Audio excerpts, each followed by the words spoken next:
இதை கிடைக்கவா பட்டத்துக்கு நான் வரலாக பிறந்து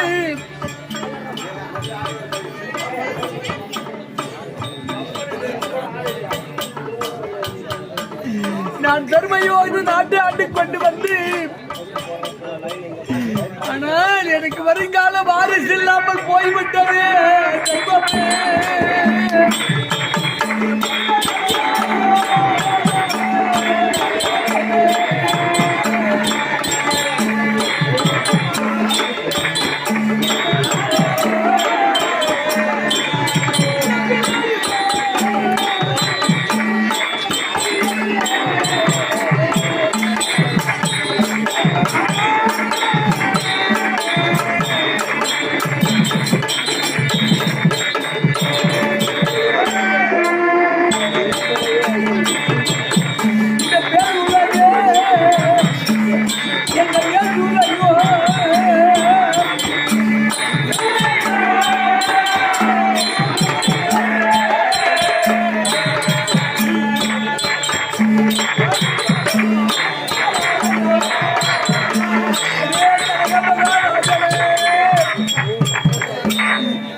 என்ன பாவத்தை செய்து பிறந்தாடா படுப்பாவி,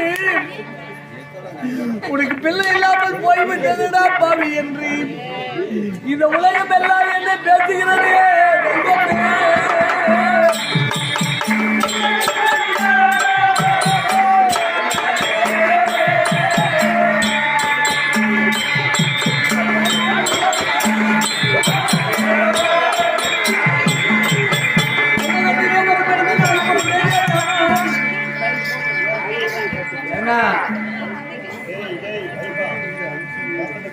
ஒரு மனிதனாக திருமணமான உடனே ஒரு குழந்தை இருக்கணும்.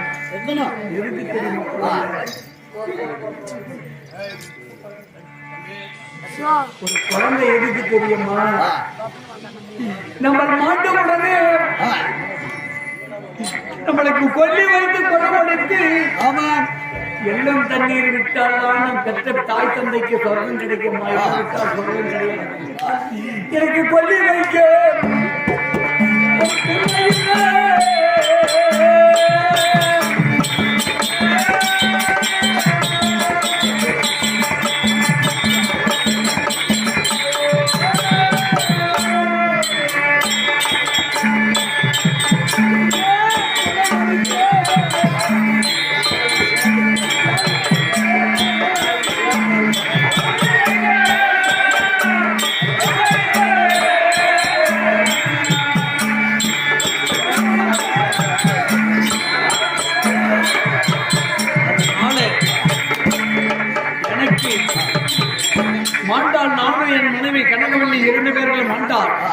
எங்களுக்கு கொல்லி வைக்கவும் படம் அடிக்கவும் பாருங்க.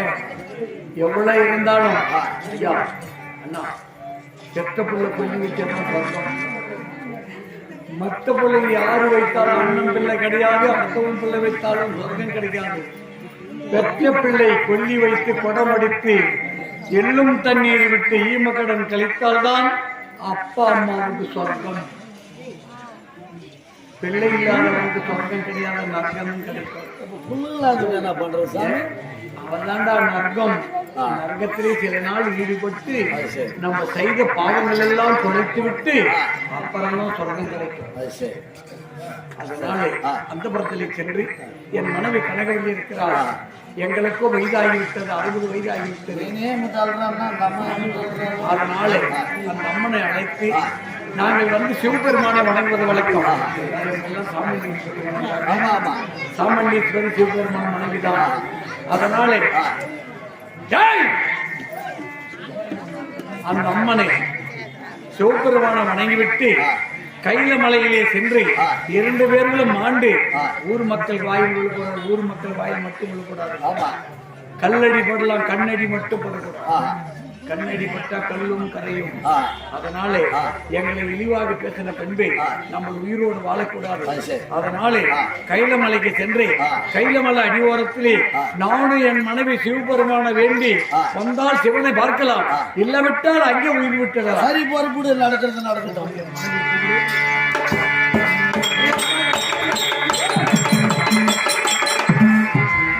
சுபதியம் ஊர் பொதுமக்கள், ஊர் கவுண்டர் ஐயாவுகள், வாலிப நண்பர்கள், இங்க வந்திருக்கும்படியான பக்த கோடிகள்,